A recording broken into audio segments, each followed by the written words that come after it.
Dames, here en medestudente, wat tans wonder of julle julle hare mag blou kleur, kyk vir 'n oomblik na my. Ek lyk dalk soos julle gemiddelde graad 6C, maar ek speel hokkie, ek bou Lego en ek het 'n marmot met die naam Coco, want sy is die koning van die kombuis. Maar vandag staan ek hier met 'n belydenis. Ek is 'n rebel en voor my ma haar skoen uittrek, wag. Ek praat nie nou van vensters breek of my huiswerk vir Coco voer nie. Ek praat van die tipe rebellie wat die wêreld verander. Vandag oortuig ek julle dat rebellie die kuns om teen die norm op te staan, die belangrikste vaardigheid is wat 'n seun in 2026 kan besit. Eerstens, sonder rebellie sou die wêreld so vaal soos 'n skoolhandboek sonder prentjies wees. Soos wanneer ek Lego bou en instruksies sê ek moet 'n grys kar bou. Maar my binneste rebel sê vir my, nee Stefan, hierdie kar kort vlerke en 'n laserkanon. Volgens Dr. Anton van Zyl, 'n voorstaande opvoedkundige sielkundige aan die Universiteit van Pretoria, in sy 2024 artikel, The Architecture of Innovation, is rebellie die hartklop van kreatiwiteit. Hy skryf dat kinders wat die reëls van die boks bevraagteken, die argitekte van die toekoms word. As ons altyd net ja en amen sê, het ons vandag nog gedink, die aarde was so plat soos 'n pannekoek.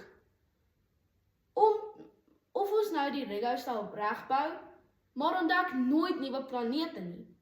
Om te rebelleer teen die gewone is hoe ons uitblink, op die hokkieveld en in die lewe. Tweedens, bou rebelsheid emosionele veerkragtigheid en selfstandigheid. Ons word geleer om in rye te staan en binne die lyntjies in te gleer.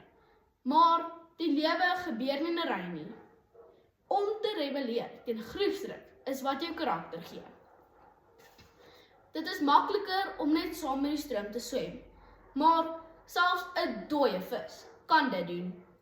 Dr. Becky Kennedy, 'n kliniese sielkundige wat wêreldwyd bekend staan as Dr. Becky, het in haar 2023 publikasie Good Insight, wat ook in die Verenigde Koninkryk vrygestel is, geredeneer dat kinders wat die vermoë het om nee te sê of te rebelleer teen dinge waarmee hulle nie saamstem nie, later in hul lewens sterker leiers word.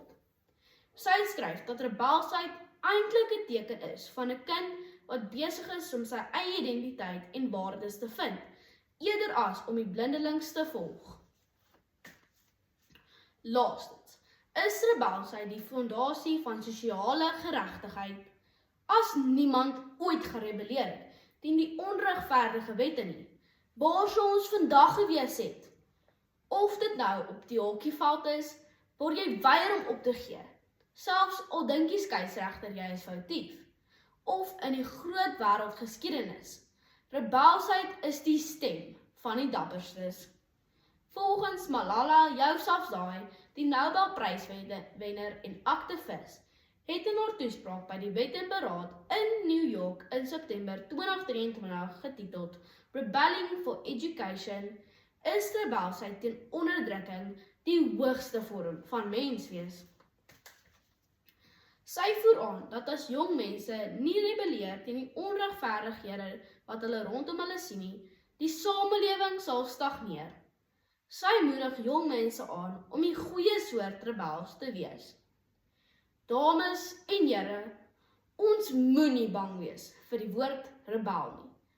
My sussie in die hoërskool dink dalk sy is die enigste rebel in ons huis, omdat sy haar kamerdeur toeklap. Maar ware rebelsheid is groter as dit.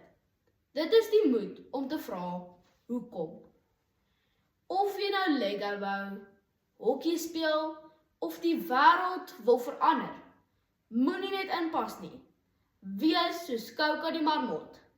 Wees dapper. Wees onvoorspelbaar. En as dit moet, kou aan die kabels van die ou manier van dink.